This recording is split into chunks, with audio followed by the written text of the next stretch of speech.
All right, let's continue. Question 9. Okay, when you look at this question, you have a lot of writing. Please don't start thinking that's going to be difficult, it's too hard to read.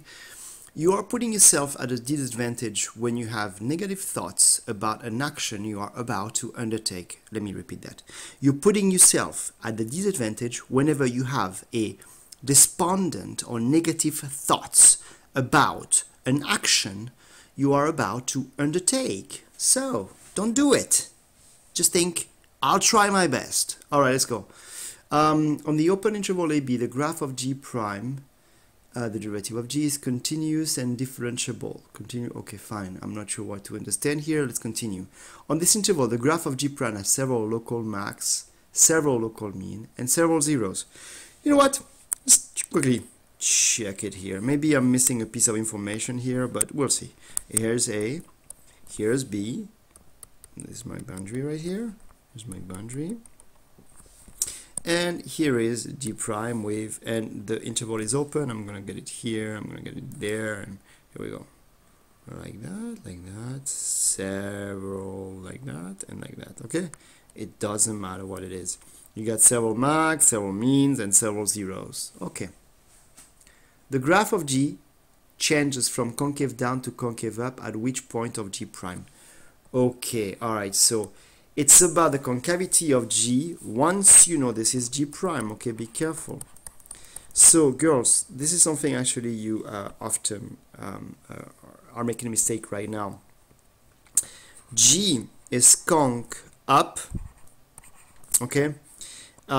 By definition, it means that G prime is increasing, okay, and that's a big thing. And which a function is increasing if its second derivative is positive. So you often think of the second derivative when you look at G prime, but you don't think of the first. G is conc down when G prime is decreasing, and that means the second derivative would be negative, all right? So what do they want here again? They want to go from concave down to concave up. So they want to go from down to up. So G prime has to go from decreasing to increasing. So here's decreasing and here's increasing of G prime. So here's a point where the graph will change its concavity. Decreasing, increasing, here's another one, and here's another one. So it's going to be at the local mean, right? You see that? At the local mean is the answer. Local mean, that's where the graph will change its concavity. So this is D. Answer D. All right. Next one, number 10. Number 10. How many points of reflection does the graph of? Okay, it's about, we've done so many problems like that. Okay, I know what to do for this one. I'm not going to look at where f prime is increasing and decreasing. I'm going to look at the sign of the second derivative. Alright? Be careful, there are two places where you can fall into the trap here. First derivative, 12x5 plus 45x4 plus 40x cubed minus 1. Second derivative, 60x4 plus 4 times 45, that's 90, that's 180, x cubed plus 120 x squared. Here's the first trap, okay? Be very careful. You see that and you're gonna say degree 4 equals 4 zeros equals 4 IPs, meaning E. Well, that is definitely wrong reasoning. Okay. And the reason is simple. You got a degree 4, yes. You don't necessarily have 4 different zeros. Okay, an IP, I mean, you cannot count the same IP twice. So you don't know if the zeros are different. So what you have to do right here, right away, what you should do right away before you start concluding anything, is factor. So you can take, actually, look at that, you can take 60x squared out, what are you left with? X squared plus 3x plus 2. Oh, that is sweet. 60x squared times x plus 1 times x plus 2.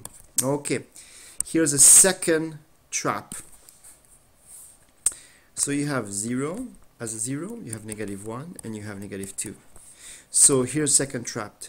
3 different 0s. So 3 IPs. And so D. That is false. Again, that is false. Why? Because you gotta change the concavity, right? So a 0 of the second derivative will indicate a change of concavity if you have a change of sign. Okay, right here, when you look at the first one, I don't know what the sign is before or after 0, but at 0 you got an x squared. This is a double root. It doesn't change its sign. If it's positive before, it's going to be positive after. If it's negative before, it's going to be negative after. Therefore, the concavity doesn't change. If it's positive, so that means concave up. If it's conc up before, it's going to be conc up after. If it's conc down before, it's going to be conc down after. Okay? So this is not a 0 you should count. Yes, the zeros are important, but you got to change sign. So the answer is, actually, there's only 2. Black, right here. There's only 2 0.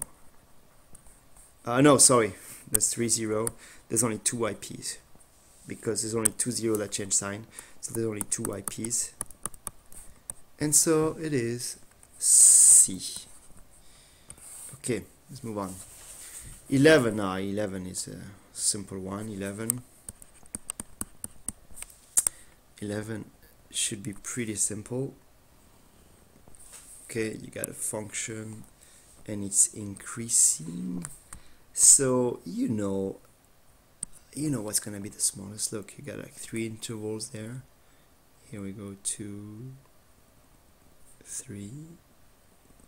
Well, okay, sorry, I don't know. Let's try to do a better job here. Here we go, fine. Well, if it's increasing, the left should be the lowest, right? That's the left right here. The right would be bigger because the right, you gotta take the right here. You go on the right.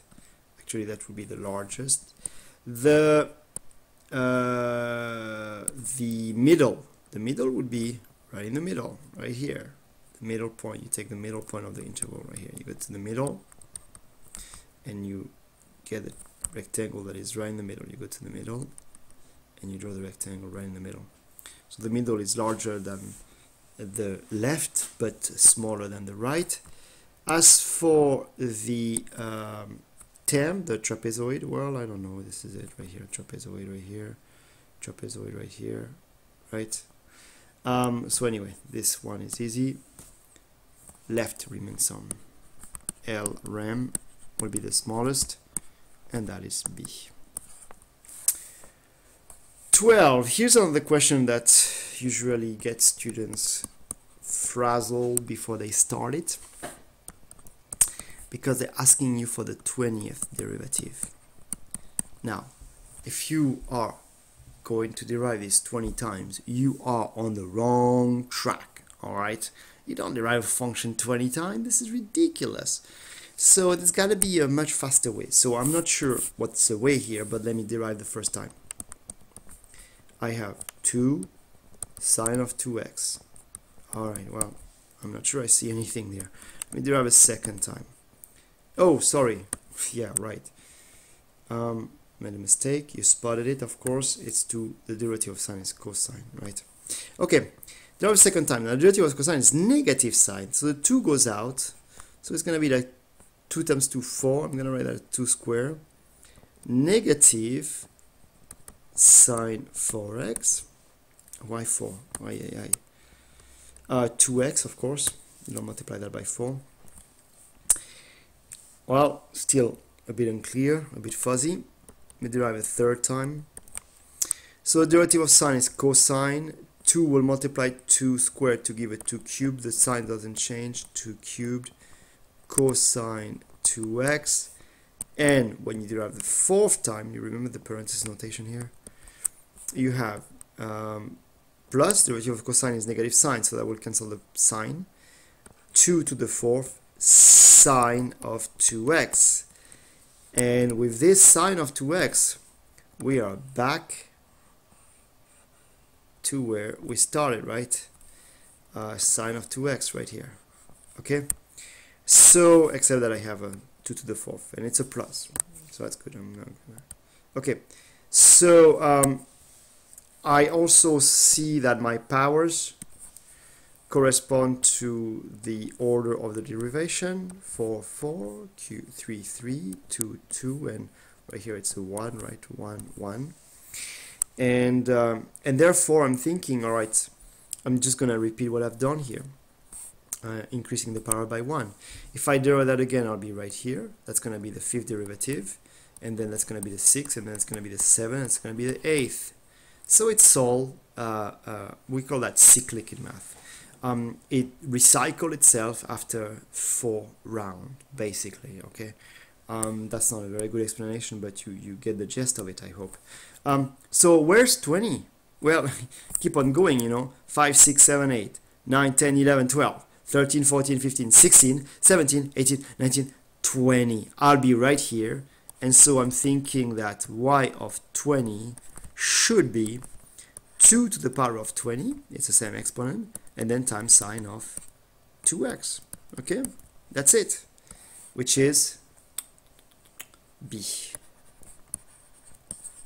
You know? 40 would be at the same place. Where's 19? Well, it would be this one. You know, y to the 19th would be, actually. So let's see. You have a negative sign in front? Yep, you do. 2 to the 19th and then cosine of 2x. The one right before 20. Okay? Anyway, that's it for 12. I'm going to go up to 16 right here. So, what's the next one? Equation of a tangent line. I hope you will have many of this type of problem. Of course you won't. One is enough. But this is actually an equation we've been working with for a while, right? F of x equals 7x minus x squared. Tangent line. They don't tell me where. They just tell me that it's where f prime of x is equal to 3. So basically they're giving me the slope, right? They're giving me m. M is 3. I just need to figure out where. What is f prime of x? 7 minus 2x. So if 7 minus 2x is equal to 3, that means that x is equal to 2. And this is where I'm getting the equation of a tangent line. So what's a y?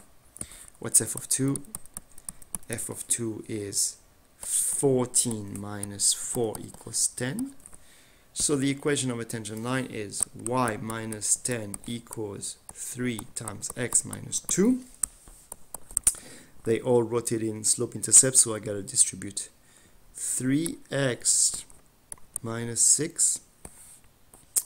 And so that means y equals, at 10, 3x plus 4, which means B.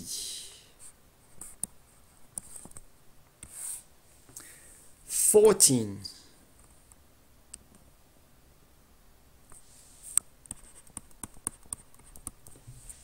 Okay.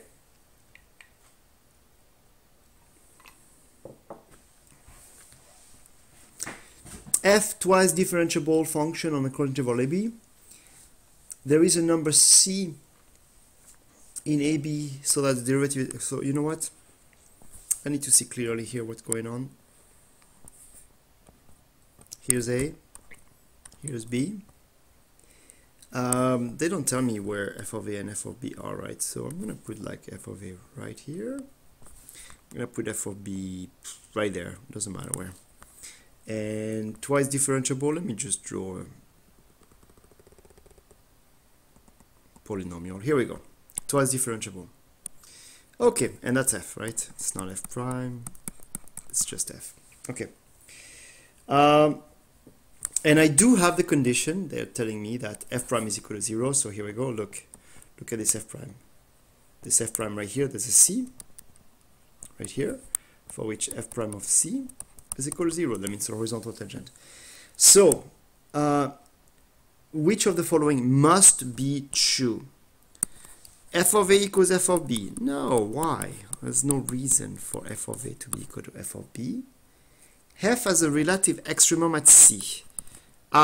Local max, or local extremum, sorry, at c. Well, in the drawing I've done, yeah, it's a local mean, but actually we know better than that. Check out this drawing here. Okay, so here's f of a, here's f of b.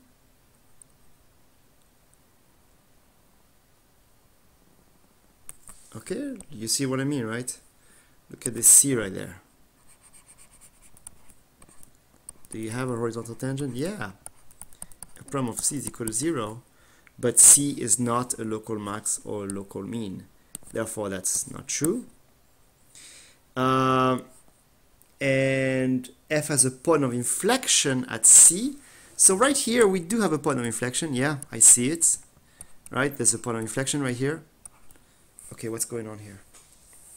There's a point of inflection right here. Why did everything disappear? Conspiracy. My computer is conspiring. My computer is conspiring. Ay, ay, ay, ay, ay. Look at that. This is ugly. Come on, give me something here. Hello? Well, gotta wait my computer wakes up a little bit here. I could tell you a story. Darn it. Knock, knock.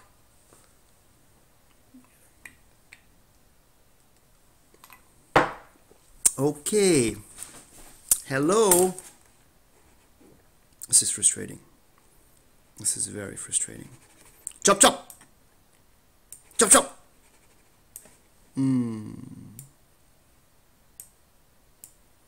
I mean, I'm trying to do something technological that will help my students, some of my students, but technology is not up to par.